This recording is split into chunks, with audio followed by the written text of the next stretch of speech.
Aloha, beautiful people. Welcome to the podcast. Welcome to A Better World with Adrienne. I'm so excited to be here, and I'm pretty sure I say that every single week, and it's true every single week. I'm really just delighted to be dropping in with you for this deep dive episode. And no matter what you're going through in your life right now, no matter what circumstance is arising, no matter what feeling is present in your body, I want you to know that you're enough and you're right on time. And the fact that you press play on this episode today, there is a divine message for you here. And I just encourage you to stay, to get cozy, to just really drop in and receive what you're meant to receive in this transmission. So, today's episode is all about New Earth. And New Earth is a hot topic. I'm going to be going deep because this is my mastery. This is my purpose. Like, I am here to help steward New Earth. I am here to mentor New Earth leaders. And if you are listening to this podcast and you believe in a better world, you have a role to play in New Earth. So I'm going to be sharing all about that. I'm going to be going deep into land activation, shamanism, ley lines, light worker, grid work, like all the things. I've been sharing and promoting my Sedona immersion. It's my New Earth Sedona immersion. I'm gathering 10 amazing, beautiful souls on the sacred land of Sedona, Arizona at the spring equinox in March. And if you want more information on that, the link is in the show notes. Go check it out. Apply if you feel called. The more I'm sharing about this experience, the more it's exposing like a lot of questions people have. And it's also exposing a lot to me about magical things I've done for many, many years that I don't talk about, that are very quiet, that are very intimate. If there is a word for the word I chose for 2025 for myself is star, because it really is this new frequency of sharing my star codes and what is it like to be the star in my story and be the star, like shining light for the world. And that's my shaman name is White Star. I was like, this year's gonna be star. Like, so I've been focusing on that, and every step of my path so far, and we're at the beginning of February 2025. I don't know about you. It feels like 2025 has been like 3 years long already. And it's been like 6 weeks in. So, welcome to the new timeline. Welcome to the new orientation to this construct we call time that we get to bend. The other word that's been coming through really, really strong is intimacy. It's just exposing a deeper level of intimacy, allowing myself to be seen more intimately, seeing others more intimately, exposing the corners of my work more intimately. Like, there's a deep, deep intimacy that must occur for the star to shine.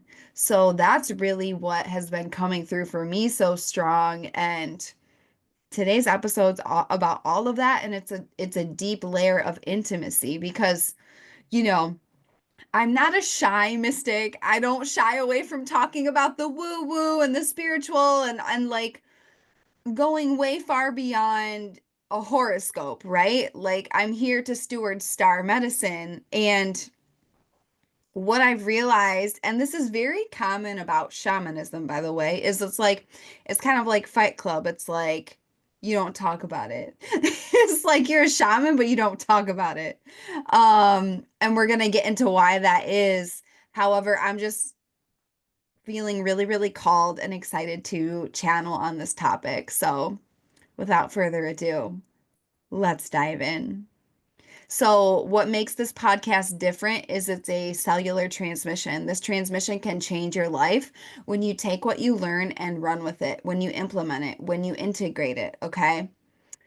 Information without integration, without implementation means nothing, right? So, I really, really encourage you and invite you to treat this like it can change your life because it can when you decide that it does. We set an altar every single episode. An altar is thank you in advance to spirit. Thank you for the opportunity to serve, to make a grounding place for miracles. And altars and ceremony and offerings have been a deep, deep, deep part of all ancient cultures, literally forever. It's been in the very recent past and present that people stopped making offerings, people stopped making altars, people stopped saying thank you and became takers. And this all started with colonialism. And it's just wrong. You know, extraction is wrong, and we get to come home to these ancient codes. So I have an altar set for us. Let us call upon the altar. On the altar is this red rock heart stone from Sedona, Arizona, the land I became White Star, the land I officially became a shaman in this lifetime. And so we have the deep heart chakra codes and the nourishing, grounding red dirt of that land that just, it goes just floors and floors and floors and floors down into the root core of Gaia. So thank you to the Red Rock of Sedona. I have a red rose on the altar representing unconditional love, representing this grounding as well, and also the heart chakra, unconditional love.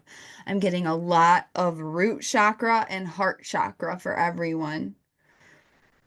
We are going to float away if we don't ground ourselves where we're going in New Earth. I have on the altar an unscented white candle burning, purifying the space, calling in all healed ancestors, healed guides, spirit helpers.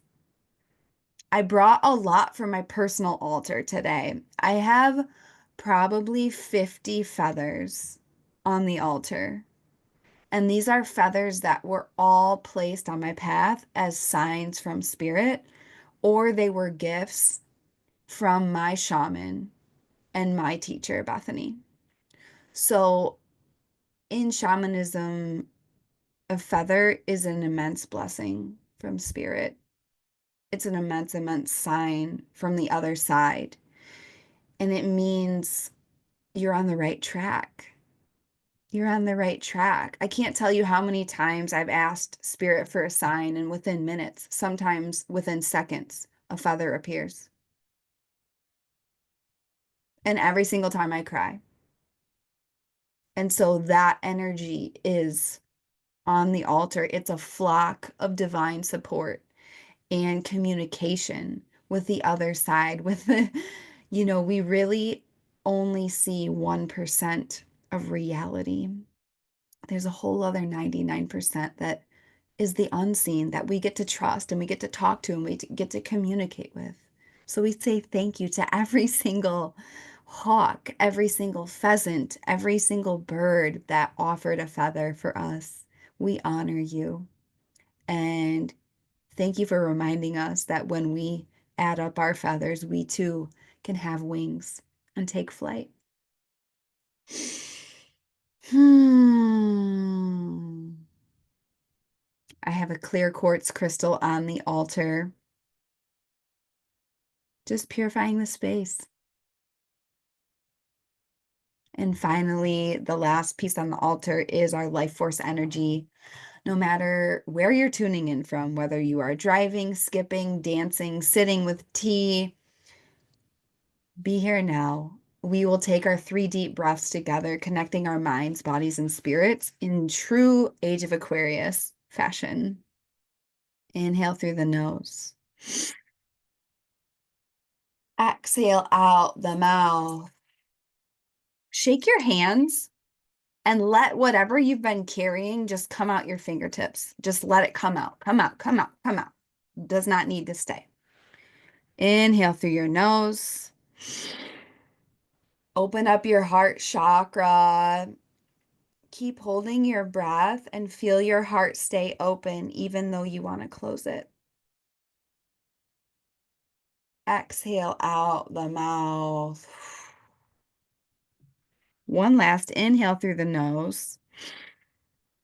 Feel an all white rainbow above your head and feel an opening in the back of your heart between your shoulder blades, allowing your heart to expand even further out the back of your heart. Expanding your aura, keep holding your breath. Exhale out the mouth. If you closed your eyes, gently flutter them open. Come back to the space, and the altar is set. We are connected. The transmission can begin. So I have literally so much to say on this topic. So much to say. And I was literally like, I always pray, I always say, before I do anything, like, may I be a clean channel for a purpose greater than me. Like, send me the correct words, send me the correct frequency, send me the correct energy. Even that breathing, I had no idea what was going to come through when I started that, but I just have built such an unshakable trust with my channel to just let it come through me and get out of the way. And that's something I really mastered as a musician when I just, your technique, when you master technique, that's when you become an artist, because then you can paint with all the colors and let the art be birthed through you. And that's how I've gotten with my channel and my connection to spirit. And that really frames this conversation. So, new earth, am I right? It's not what meets the eye. Okay. Everything, even just the opening to this podcast, is like, we're not just focusing in the linear. We're not focusing on what we can see right here, right now. The whole premise of New Earth is a deep birthing process of a new paradigm on our planet. Guess what? Spoiler alert, it's not actually new. It's ancient. It's ancient, ancient, ancient, ancient wisdom that we are bringing back to reharmonize and heal the frequency on our planet. That's what New Earth is. So, a better world with Adrian, it's very New Earth. We're making a better world, right? And how are we doing that? We're bringing back the ancient codes. We're bringing back these ancient codes. So, the thing about New Earth, new, it has two words, right? New. It feels new. It's not actually new though. It's a fresh wave of the ancient ways. And we also are going to be meeting similar choice points that previous lifetimes, previous civilizations made choices, and then empires collapsed. Civilizations fell. Um, Species went extinct. All right. There were immense, immense tragedies. And right now we're in similar choice points where this lifetime is only going to be different if we choose differently. So it's this fresh wave and of the ancient codes returning. We're birthing a new paradigm. It only feels new though because our lived experience in this lifetime has been so far removed from this ancient code of truth, unconditional love, power, and liberation for all people. The second word is earth. Okay, Mother Earth is the matriarch of New Earth. She calls the shots. And if you want to get a glimpse of how much healing we have ahead of us, look at the health of Mother Earth. We have extracted from her. We have not treated her correctly. We have not honored her. We have not said thank you. We've been takers. And when I say we, I mean we as a collective, we as a species, right? I think every single person is has had at least one instance in their life where they were not honoring Mother Earth fully. And we weren't really taught this. I'm grateful for my upbringing that I was raised very, very close to the land. I was raised like you kill an animal, you first you kill it in a specific way. There's nothing wrong with that because it's the circle of life. However, we use every single part of the animal. And if we don't use it personally, we give it to someone who will use it. So one example is I grew up on a sheep farm. We didn't spin wool. However, somebody two farms down the lane, by the way, is just a path. It's not a road. She did. She had a spinning wheel, and so we would give her our wool. And it's just like this deep honoring of every single resource from our natural world and Mother Earth as our home, as like the baseline standard of living. And we've gotten way disconnected from that. So Mother Earth is the matriarch. She calls the shots, and we must deepen into right relationship with her to make new Earth, right? She lets us live here. She lets us be at home here. We really mess things up. And now it's like, okay, how do we reconcile this? We come home to the mother. We sit in ceremony. We sit in ritual. We live our lives in a way that honors her the very, very best we can, and we know how every single moment, and listen to her. When was the last time you went on a walk without any music in nature, without your phone in nature, and you just listened? People ask me what I do on Sacred Saturday, on my digital Sabbath every single week. A lot of it, I'm literally just like, I mean, there's a few things I always do, like I go to asana in the morning. Most of it, at least a big part of it, I'm outside no matter what the temperature is. And I'm just listening. I'm literally putting my third eye on trees. I'm rolling in the snow. I'm going where spirit calls me. Like all of these things. I'm connecting with special humans that I feel called to connect with, all in this frequency. Like, what I want to say about New Earth is New Earth is not found in a book. New Earth, you can't, I'm sure this exists. However, I highly, highly 10 out of 10 do not recommend this. You're not going to go take a course on New Earth, right? You're not going to go find it in a book. It's just like when there's a situation in your life and you are second guessing yourself and you're like asking every single person outside yourself what you should do. Oh, what do you think? What do you think? What do you think? What do you think? And you're avoiding the one thing that's going to get you the correct answer, which is being quiet and uncomfortable with yourself and listening within. We must do that with Mother Earth.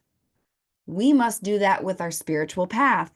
We must do that with our oracle. What's an oracle? It is the part of you that has spiritual knowledge that's beyond what can be seen.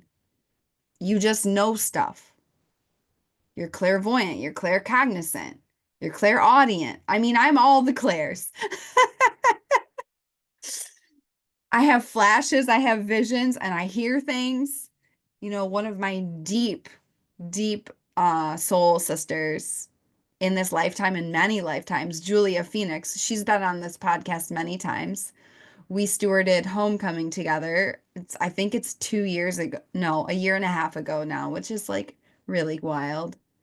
Um, She texted me this morning like a really big update in her life, and I was like, I know, I had a flash about it yesterday, and I literally heard voices, and I saw her in this like big thing, and I was like, yep.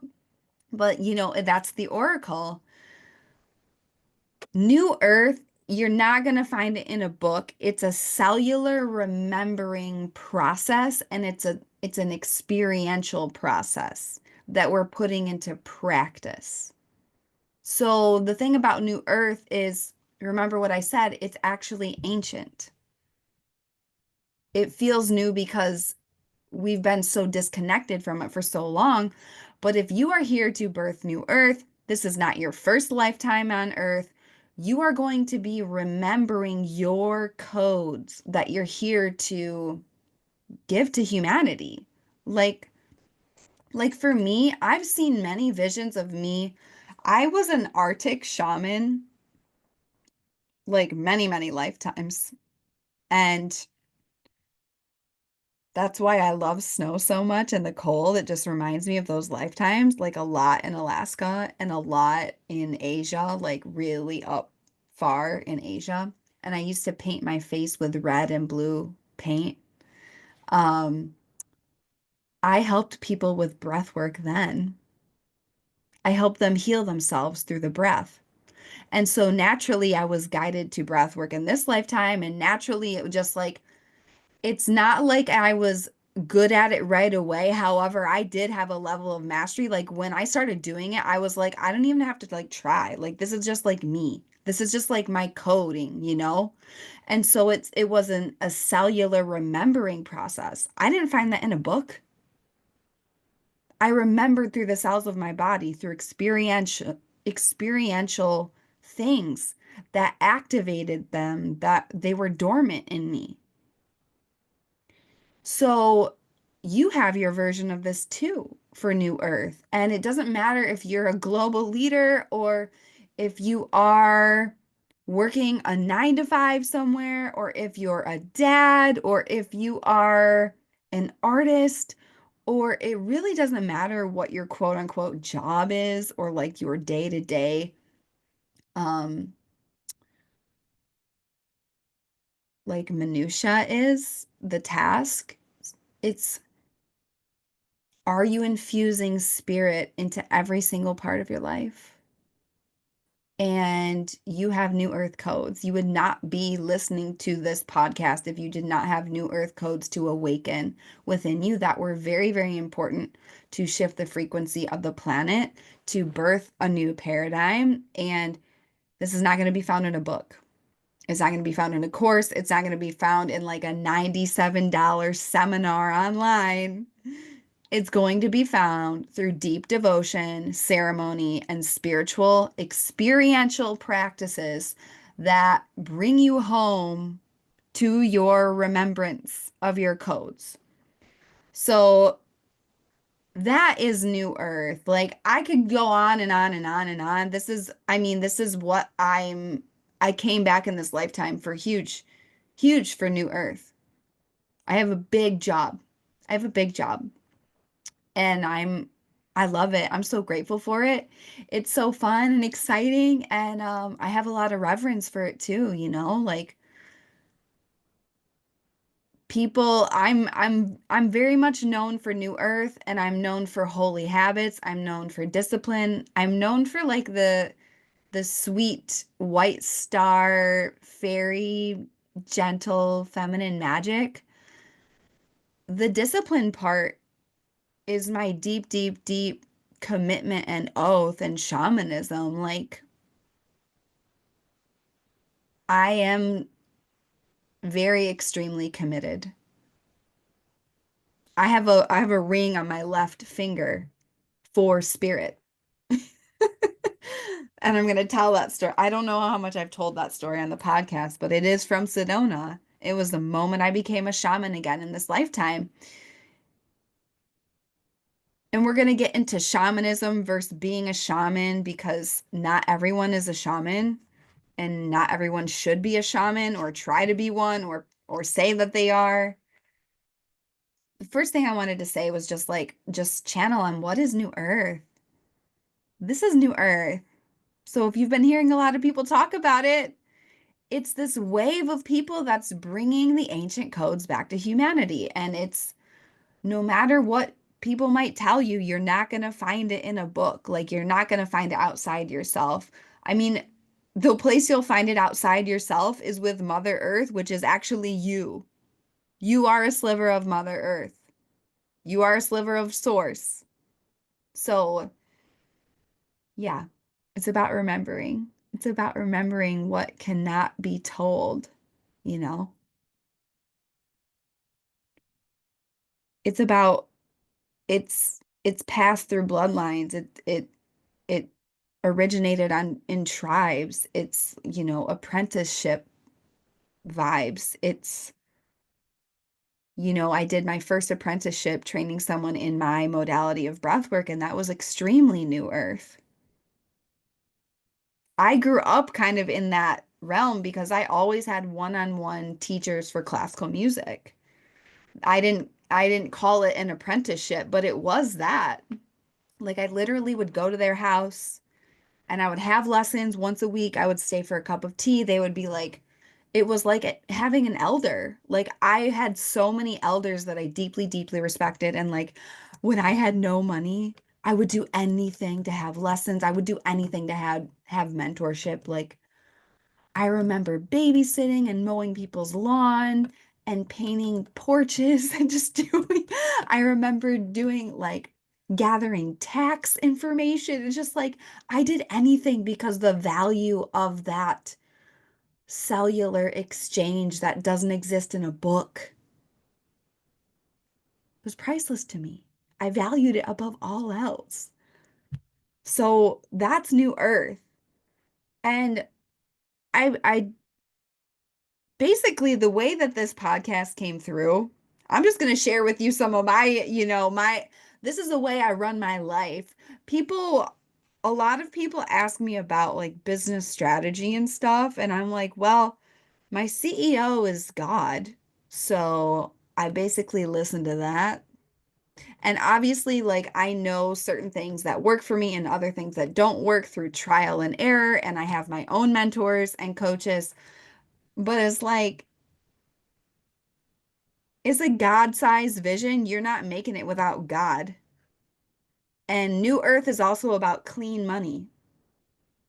It's about clean wealth. Something blocking New Earth is the spiritual community not having money and resisting money. Why? Because the patriarchy programmed most of us to think that money's evil. Now, why would they do that? Oh, so they can push their agenda of darkness forward. We got to get resourced, fam. The way you make clean money is when God calls the shots.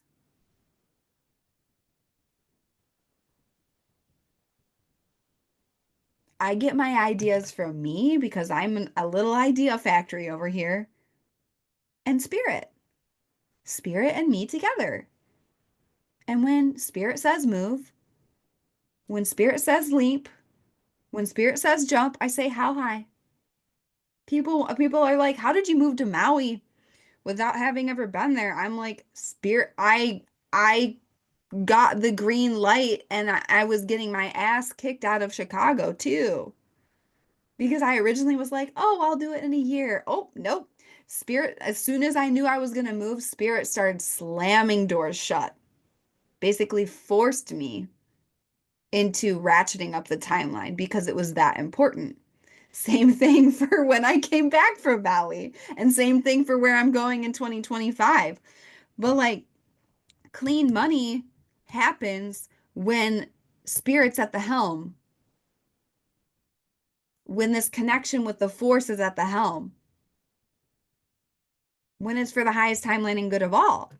And so many of us, this is very tied to New Earth. In past lives, we took oaths of poverty, and that's stored in your body. So if you took an oath of poverty in a past life, good luck trying to make money in this life, babe. No wonder those money mantras aren't working. You got to get into the cells. Come to my Venus volume breathwork. Link is in the show notes. I changed the date to the 21st. Why? Because Spirit told me to. People are like, "Oh, what's your business strategy?" I'm like, "Listen to Spirit." Pretty much. Pretty much. There's a level of mastery in business and like structures that must be set up before that, but like, I mean, that's pretty much it. Just relentlessly listen and follow through. You'd be amazed how much you can get done when you have a clean channel with creator and you do not waste your time in hesitation and indecision. You get the download, you move. You get the download, you move. You get the download, you move. So many people, they get the download, they hesitate, they wonder, they ignore their intuition, they think about it for a week, and then they like kind of do it, and then they wonder why they don't get results. Yo, it's got to be cleaner and quicker than that. So that was a little bit of a tangent. All to share how this episode, the structure of this episode came through. So I knew I wanted to talk about land activation, new earth, and intimacy with these codes that I've been practicing literally for a decade and not talking about that much because it's very, very intimate. And there's also a lot of appropriation that happens like with shamanism and with indigenous culture and all of that. And I'm very, very aware that I'm a white woman in the West, you know, and I have special relationships with very important indigenous people. And they, I mean, I've learned a lot and like they know a charlatan when they see one. And obviously, like, that's not me. However, I'm always very, very conscious of not misspeaking, not pretending things are mine that aren't mine, like really deeply honoring the roots of shamanic journeying and practice. And so that's another reason why I haven't spoken about it that much because I think there has been a fear within me of saying the wrong thing and accidentally appropriating some tradition and like I just, that's why I ask creator, give me the words, give me the correct words because I know this is meant to be shared on. So the way this came through, one of the ways that I get downloads is I knew this was the topic, but I didn't know exactly the structure of the topic and the structure of how I wanted to do this episode. And of course, I do breath work every single morning. And I was doing breath work this morning and I saw, everything I wanted to talk about in the red land of Sedona and everything. And I was like, okay, yes.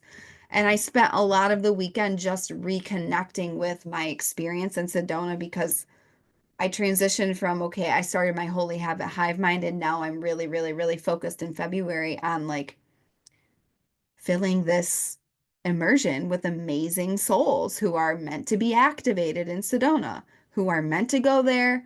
Literally, it's not a no-brainer. It's an identity shift. You literally get on a plane, you spend 4 days deeply immersed in spiritual activation with the land, and you go home a different version of yourself.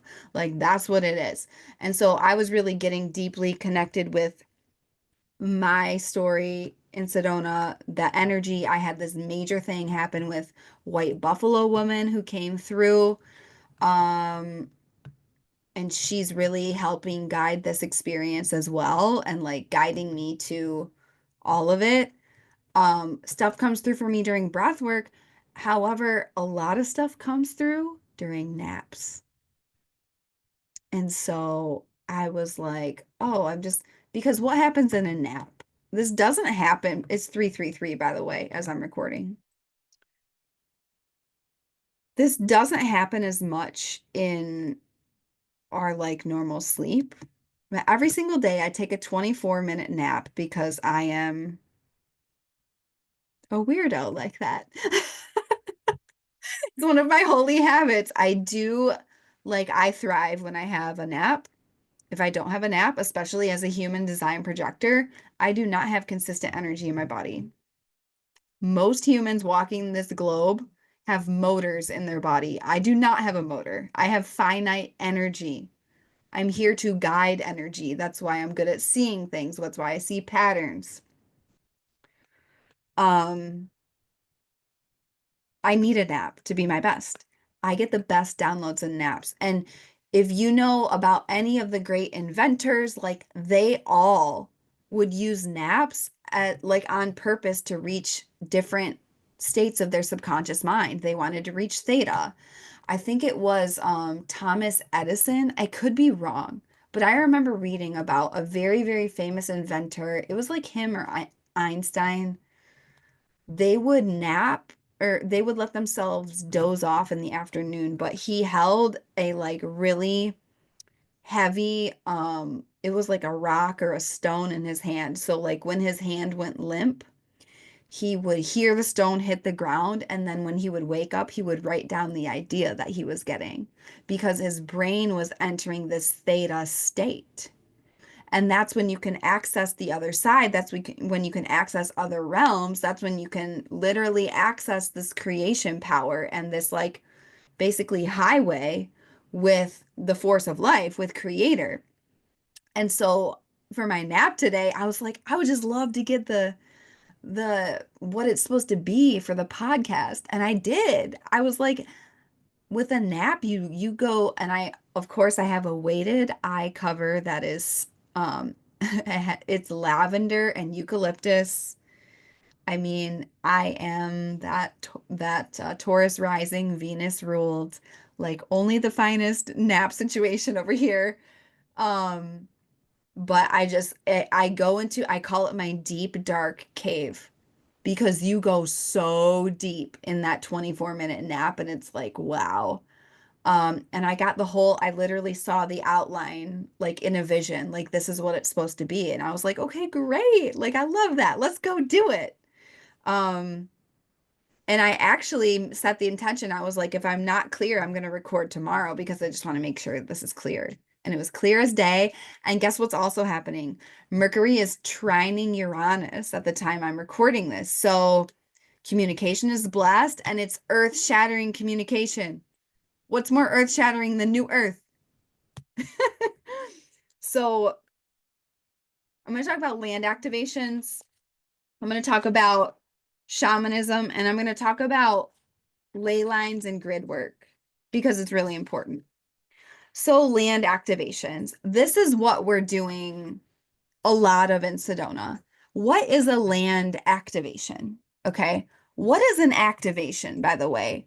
You know, something that I've talked about a lot on the podcast. You may know this if you've been around for a while, if you're new here. I stopped using the word trigger a long time ago because people use the word trigger as an excuse. People use the word trigger as a reason to not take responsibility for their healing. When you are activated by something, it means that it awakens something within you to be transmuted, right? I think about it like this. It's like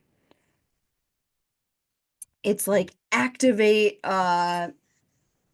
you're activating like a new character in a video game or something, and it's like they're in all black and white or they're translucent, and then when you activate them they turn like neon 3D and they're like ready to run. Like it's basically like you plug something new in to activate it, right?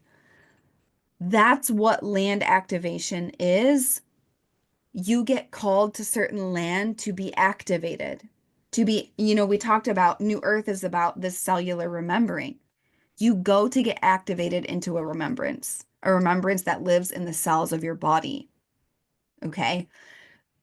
You are born on certain land for certain reasons. The land you were born on has codes for you. It has stories. It has things that happened on that land. Okay. Your soul chose the specific land. I was raised on Potawatomi land.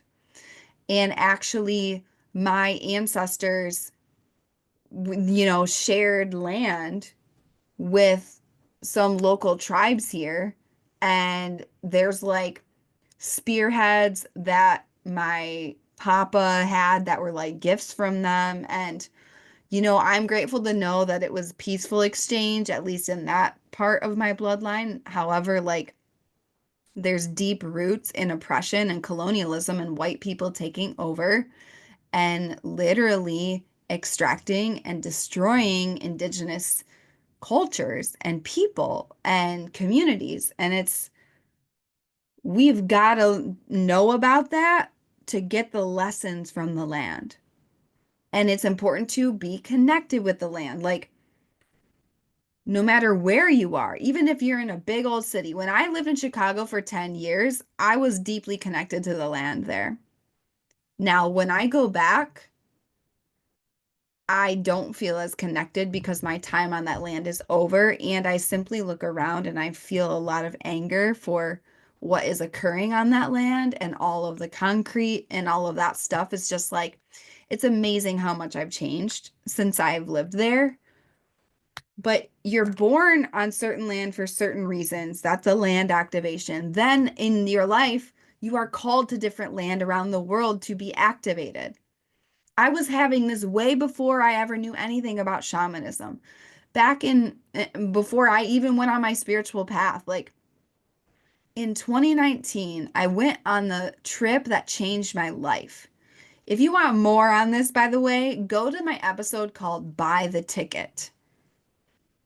If you want to change your life, buy a ticket, get on a plane, and go somewhere where you're called. Changing your environment like that and doing it on purpose to get in a place that's going to expand you, that's literally the cheat code to becoming the person you are meant to be and having a life fully lived.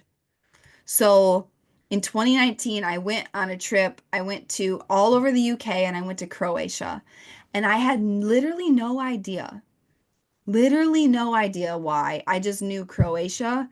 I loved the teal water. I couldn't stop looking at the teal water. And now I know I'm a mermaid and I did lives in Lemuria and Atlantis. Of course I wanted to be in the teal water. Of course.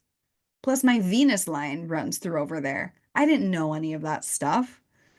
I had the most mind-bending time. I went all over Scotland. I went all over the UK. I went to Arthur's Seat, which is a major, major Mary Magdalene portal and all of these islands around Scotland. And it's like all of that is very linked to Atlantis. Okay, I didn't know any of this at the time. I just got the call and I went. And this was before I was even sober. This was before I really went full into my spiritual practice. I hadn't even started my first business yet. Um, but that was a major land activation and I came home and I was never the same. Every day after that, I went to Lake Michigan every single day in Chicago after that because I said, never again will I be disconnected from the water and the land. It's way too important. It's way too important. And then from there, the rest is history. And then with Maui, the same thing. I was getting, and Sedona, I was getting the call for Sedona, Sedona, Sedona, Sedona, Sedona. I started entering I must have done one-on-one apprenticeship work with my teacher, who, by the way, is guest facilitating in Sedona. Her name is Red Hawk Star. She grew up in a Blackfoot tribe out in the out west. And she, her human name is Bethany. And I must have done one-on-one apprenticeship with her. That started in 2019 when I got back from that trip. I was completely changed after being on that land, after that activation. And the thing is my brain didn't understand it, but my body knew. Okay. I Yeah, before I even started doing my official shamanism training with her, I was in deep one-on-one mentorship where we were having deep shamanic healing and apprenticeship sessions at least twice a month, I think for 4 years. And then she was doing her shamanism training, and it's like invite only. And it was me and one other person that did it together. But it's like just such a deep, profound, intimate, spiritual, devotional path that unlocked for me after this land activation. And then I got called to Sedona, where I became White Star. And then everything changed after that. I came home to Chicago and I had just moved into a brand new condo 1 month before Sedona. And I came home and I looked around and I was like, this isn't it. I was like, I can't unknow what I just learned. I just touched a new wattage of my soul, my spiritual path. And it was from that point on when I was starting getting the call to go to Maui. I started having dreams about Maui. I had a vacation planned. The vacation gets canceled. I start getting messages, "Oh, it's not a vacation. You're going to live there." I'm like, "What? What?" And so all of this happened in land activations. You know what I'm saying? I went to certain land, I got activated into the next phase of who I came here to be. And so the land is alive. The land remembers us, and we've got to remember her, right? And there's all different frequencies all around the world. You've got to trust where you are called. The biggest thing I want to say about land activations is if you are getting called to go somewhere, it's very important that you go. And it's very important that you don't put it off. There's something there for you. And you're not going to be able to put it into words. People ask me all the time why I do stuff. And like even like coming to Michigan. Why did you come to Michigan from Maui? My logical brain was like, I don't fucking know. But in my deep down highest self, I was like, Spirit called me here. Spirit called me here. I don't know why. I just got here and started making offerings to the land. And the cool thing is that right before I moved to Maui, I knew I was meant to come to the land I was raised on and make offerings and make a bridge between this land and the land on Maui. And so I did offerings um, on the land at the house I grew up in, and I did offerings at the land where we have a cottage in northern Michigan. That's my water grandma, my dad's mom. She's my I call her my I have a water grandma and an earth grandma. She's very connected to the water realm. And then my earth grandma, which was like my farm grandma, and the huge, massive farm that my mom grew up on, I made land offerings there. And then I went to Maui and I made a bridge between the land. And it's just like, it's not going to make logical sense, but you've just got to trust. And it's really, really important that you do it. Like, if I never went to Maui, if I ignored that, I would not be sitting here doing what I'm doing. It brings me to tears to even think about that depth of spiritual sadness, of not doing and going where you know you're supposed to be. Because when I was getting that call, like there was one moment in Chicago where I literally had all these spirits come in. They woke me up in the middle of the night. Pele came. Pele is the god of lava on the islands in Hawaii. And they were like, you're living in the wrong place. You're living in the wrong place. You're living in the wrong place. You're on the wrong land. And something that I'm going to talk about a little later in the episode, but it's very important. If you're living on the wrong land, you will never access your full potential. You will never access your full power because you'll have this like muted force. You'll be like swimming against the current all the time energetically. And there's certain land that is correct for a certain amount of time, and then that time's over, and then you move on. Like when I moved to Chicago, that land was very, very good for me. It's not that there's something wrong with the land, it's just the timing. I've changed so much, this just doesn't click in the same way, and just trusting that, right? So your DNA, when you go to land that you're called on for a land activation, Your DNA gets recoded, recoded deeper to your original state, bringing your magical powers online. And you get activated into this remembrance. You remember your gifts, you remember lifetimes, you remember ancient knowings. There's certain recipes that I've remembered from past lives as a medicine woman, especially for like lotion and stuff for the skin, because the sun's going to get very, very hot soon. And you heard it here first. I'm going to have a skincare line, and it's going to be for New Earth skin protection. And is my ancient codes from Lumeria, all from like, I'm not going to share the ingredients because that's like top secret information right now, but it's all from the earth and it's all amazing.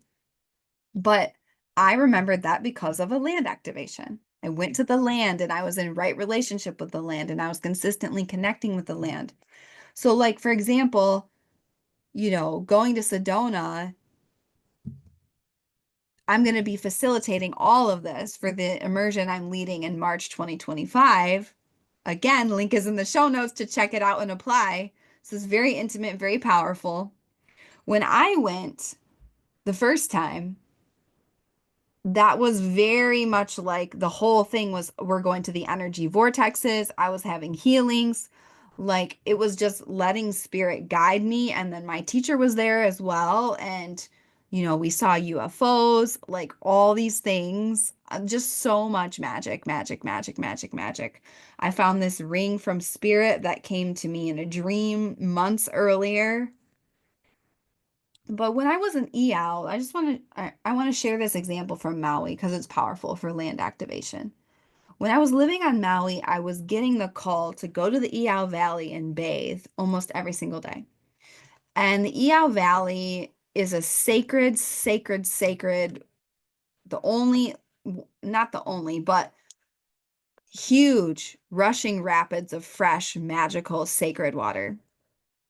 And there a lot of violence actually happened in that valley. And that water is extremely powerful and shamanic. And I was called there to heal my womb and to heal my divine feminine frequency. And when I got to Maui, it basically like I was having all of these visions of like I started doing hot yoga, and I was doing hot yoga literally almost every single day. And I would just see the sweat, and I could see the years in the city and the years of hustle and not being in my feminine magic just coming off me, like being cleansed. And then I was getting, you've got to be bathing in the EOW, you've got to be bathing in the EOW. And it was like, it's very different than the mainland, like seeing a woman bathing naked in a stream is like the goddess. It's like very revered. Obviously, there's patriarchal men there, then you don't want to be like not smart.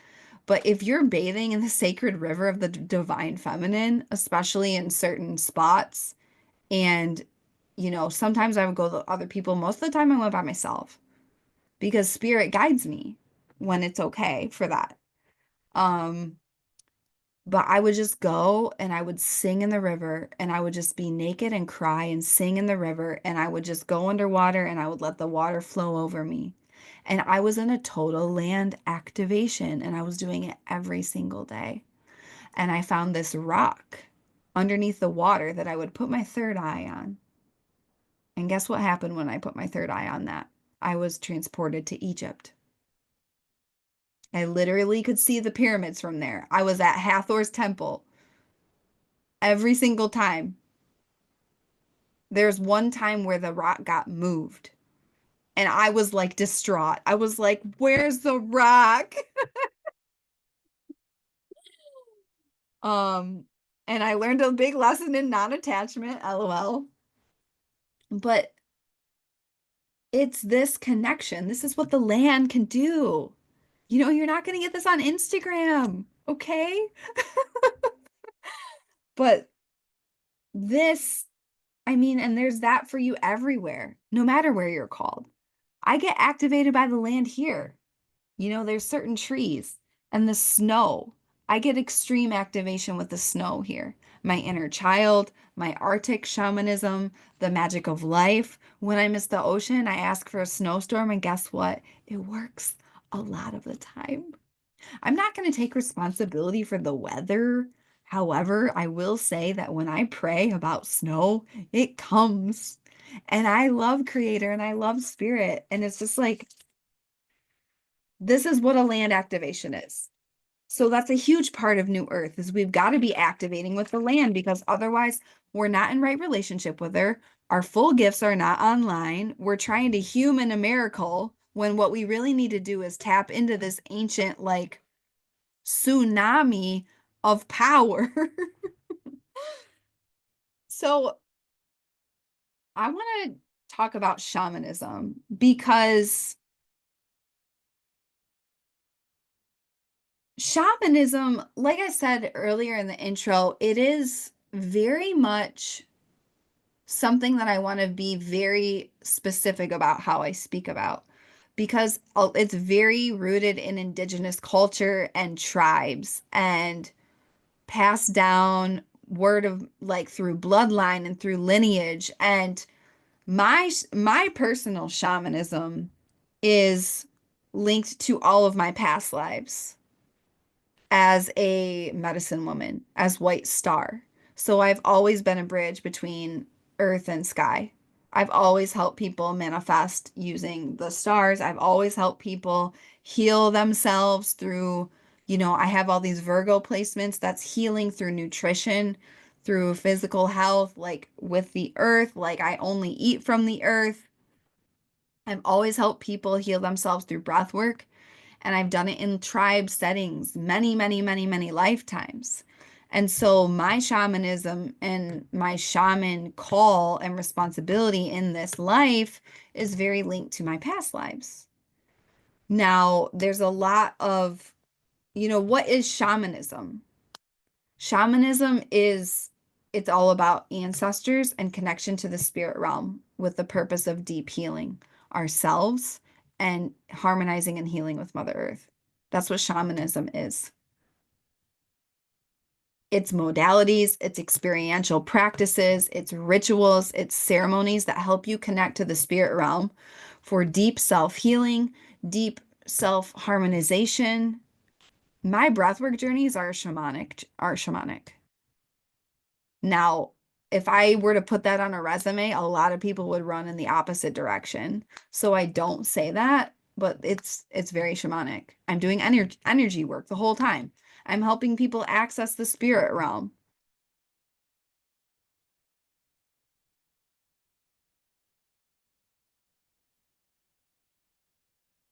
Shamanism is the practice of shamanic rituals, rites, methods. A shaman is a master with a deep calling and specific codes. And a shaman is here to serve humanity. That's what I am. And I don't lead with that,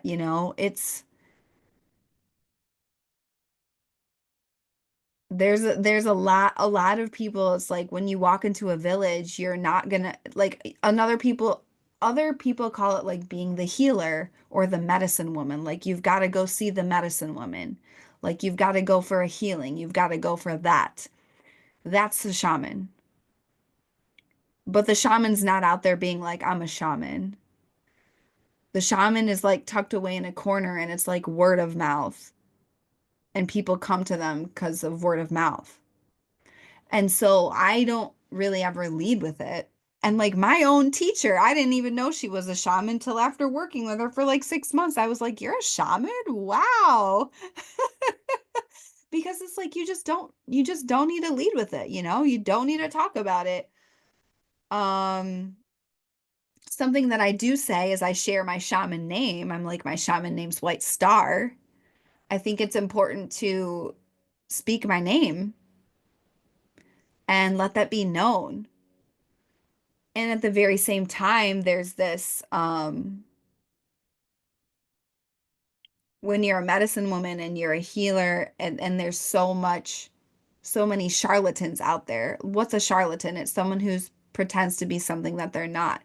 There's a lot of people doing a lot of work and like ripping off practices of indigenous roots in ways that are not in integrity, and it's deeply harmful and it's disrespectful to the energy. It's disrespectful to Mother Earth. It's disrespectful to all the ancestors.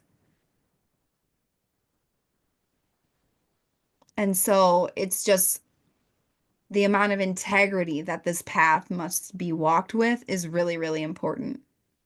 One of my colleagues, she was talking about, she's like, I went and got a tarot reading in person. It was a huge mistake. She's like, the energetic hygiene was off, the messages were off, it was just bad. And she's like, this person, like, people pay a lot of money to see this person. And I was just like, yeah, it's a huge problem. It's a huge, huge problem. So my role is I'm here in the service of New Earth, and I go where I'm called, and I do what I'm called to do. Is very, very different from someone who benefits from shamanic work and someone who is a shaman. It's extremely different. So if you come to Sedona, I hope you do, you'll be doing shamanic journeys, shamanic work. And what is shamanic? Again, it's to help you connect with the spirit realm, your helper animals, your guides, the other side to create with the force and to heal with the force. And we do it through your body as a portal. And it's all directly connected with the land.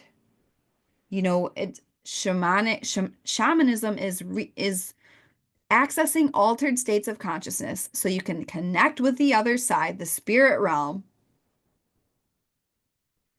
And by the way, the other side and the spirit realm are different. Spirit realm is like your guides, your animals. The other side is like souls that have either that incarnated as human, but they're not on the human plane anymore. So some examples of that would be like my Nana. She's on the other side. She's also a spirit guide though, because she comes in a cardinal. So it's all very like interconnected. But another example is like my unborn daughter. She hangs out in a green orb above my left shoulder. And she's on the other side. She's chomping at the bit. But it's shamanism is non-dogmatic too, I want to say. There are certain traditions in different tribes and different areas of the world. However, like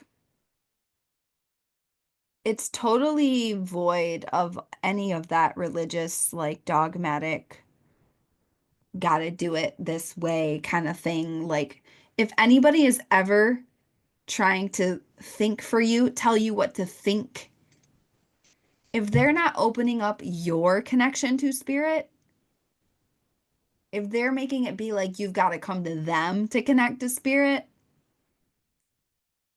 fuck that. Run in the opposite direction. That is not New Earth. That's not clean energy. That's very, very wrong. It's manipulation. It's bad. Get out of there. Get out of there, man. Um, yeah, so this is shamanism, and it's a big part of everything I do. You know, even in this podcast, you've heard me talk about all of these things, but I'm not like out here being like, that's not forward facing, but that's what it is. And it's just such, I mean, this is how I live my life. This is like my orientation to life is through shamanism.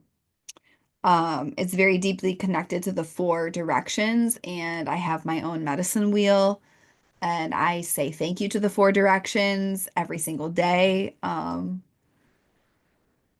It's really just this deep honoring and connection and communication and creation with the spirit realm and bringing that to earth for healing of ourselves and the whole world. So then there's grid work and ley line work. And it's all connected, right? It's this web of connection. There are grids and ley lines. Ley lines there's a grids of energy in the earth that connect different parts of the world, and ley lines connect different parts of the world. So, like, for example, when I was putting my head on that rock on Maui and going to Egypt, I was connecting to like a ley line. It was like this vein. It was like this divine vein of energy. It was so magical. I could cry just talking about it. Um, there's these grid, it's a whole grid system. And so when you get called to certain land, you're being called there for a land activation. And how do you do the land activation? You do grid work. It's where you're deeply, specifically, potently, deliberately connecting with that land and making a grid of energy, a grid of creation, a grid of manifestation. If you think about it like crystals, people make grids to manifest. I always make a crystal grid when I make investments and I just charge the money and the energy. Like, it's important to do it with, make offerings, to be in ceremony with the land. I do a lot with rose petals. I do a lot with tobacco offerings. I do a lot with, like, here's the thing is the best, one of my teachers says, she's like, the best magic is the magic you make up. If you have a deep, deep, deep intention from a pure source, and you go sit with the land and you just do what feels right to you just to connect to the land and say thank you, like, you're not going to mess it up, Like, are there traditions that are very important, and are there codes of conduct for the traditions? Yes. And I'm of the deep belief that, like, we work with, creator is a loving force. Creator is not this like punishing thing that's gonna, you know, it's not to be feared. So if you show up to the table and you're like, here I am, and you're like, I just want to connect, I just want to say thank you, and you just like, in cultures around the world, people bring actual food to the land. If you just like show up and make offerings, and you're not being a taker, you're being a giver, you're appreciating, and you're showing gratitude.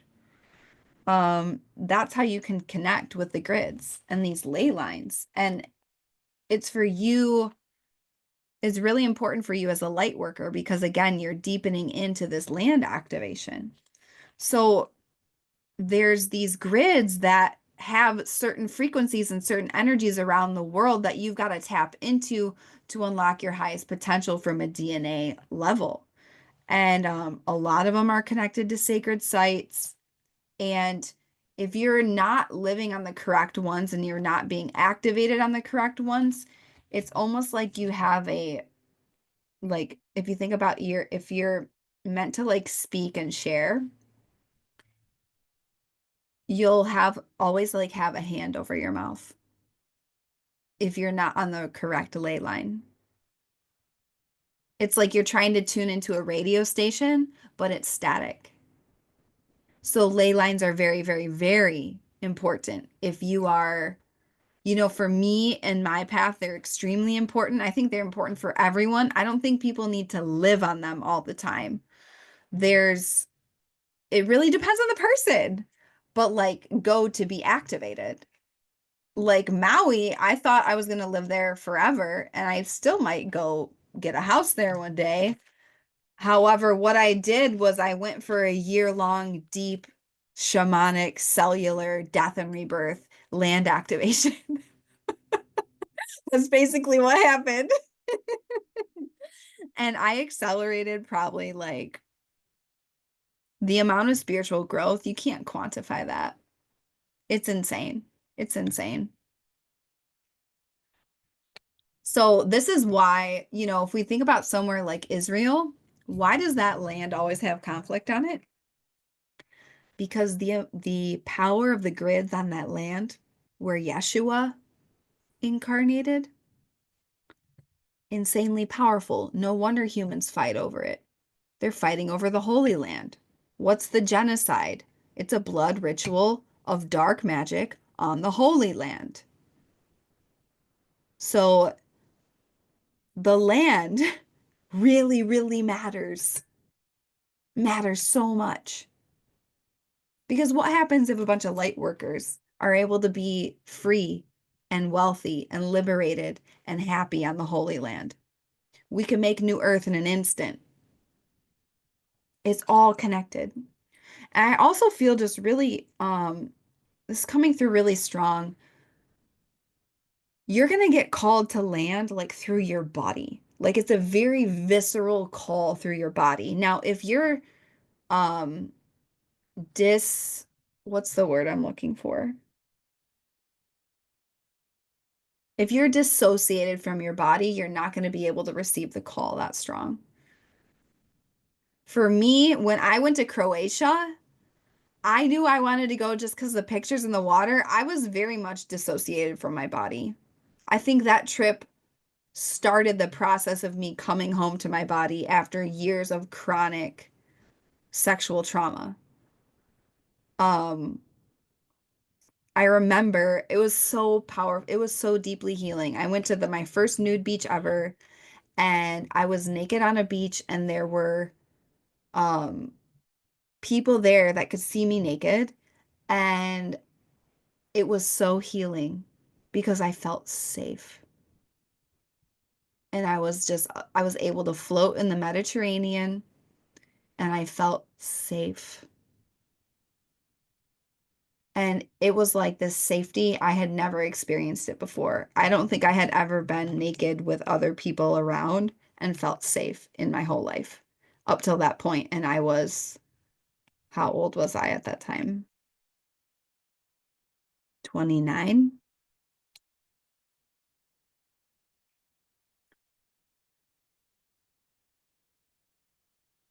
That was a land activation. That was grid work.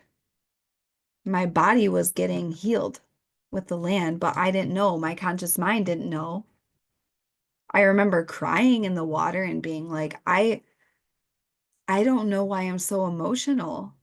And then I remember my best friend at the time, she took a bunch of pictures of me naked in the Mediterranean, and I still love those pictures so much because it was I just remember saying I can't believe how safe and beautiful I feel. And because I was for the first time not being extracted from. I was being cherished by the water, and I was being cherished by the land, and I was being cherished by the people.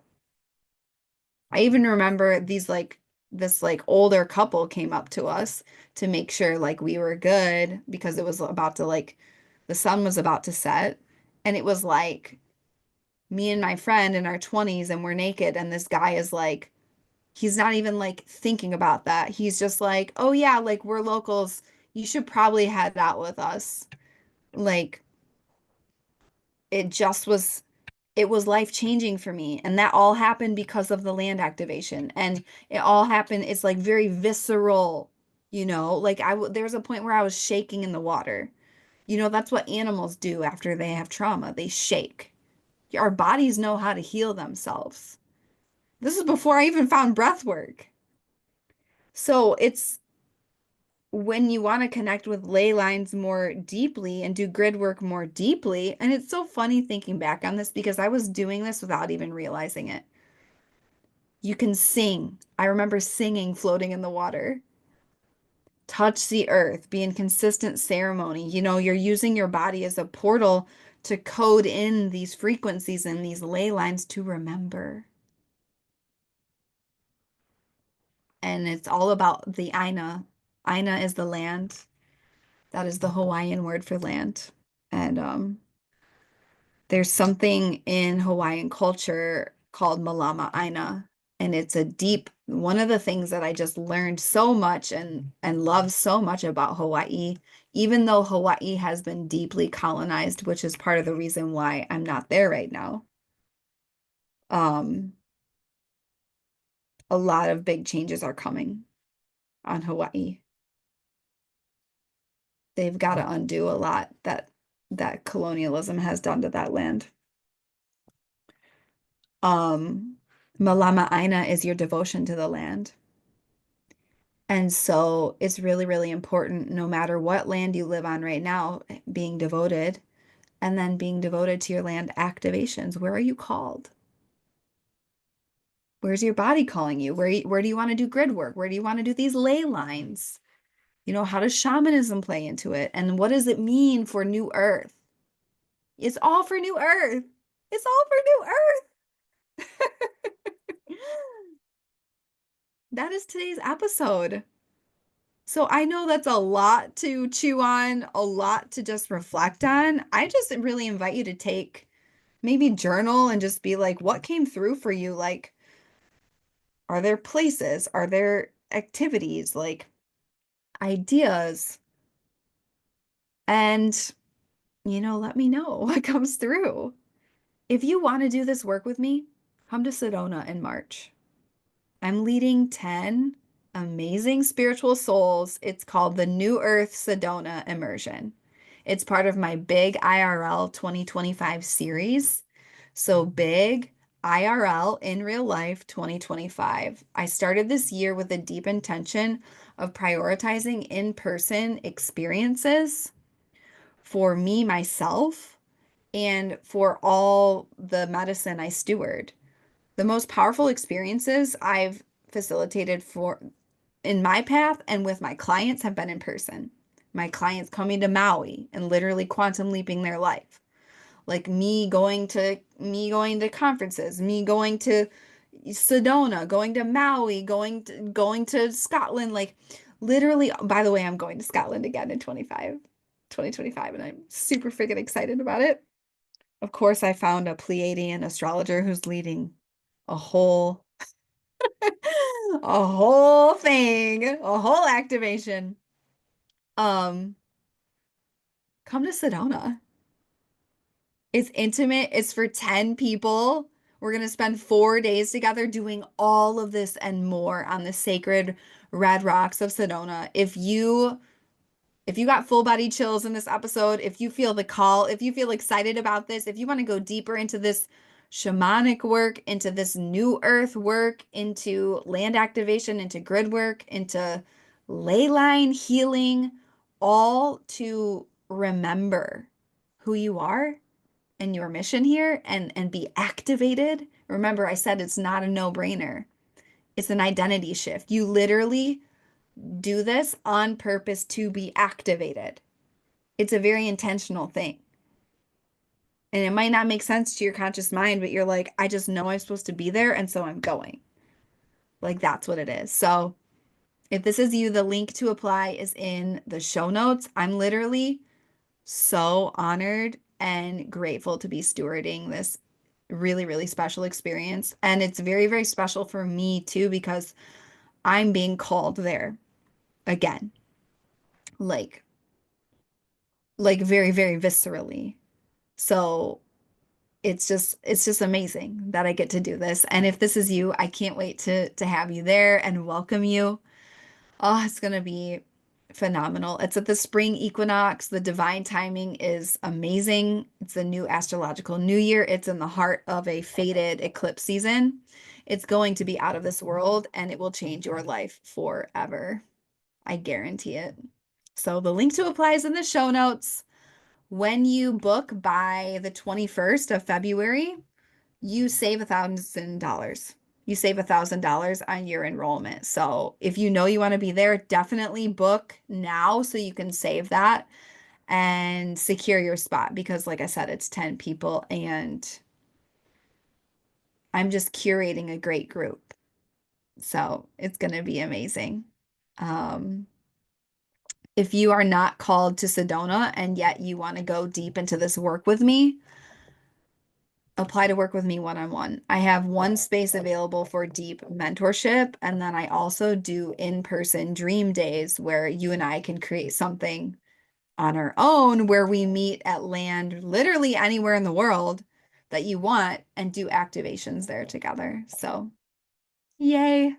I'm so grateful for you. I'm grateful for this life, for this work, for this land, for this Mother Earth, for New Earth. And yeah, I love you. I believe in you. Go make a stranger smile because it charges the whole field. Shine your light, honor the land. I love you so much. And I will see you next time on A Better World with Adrienne.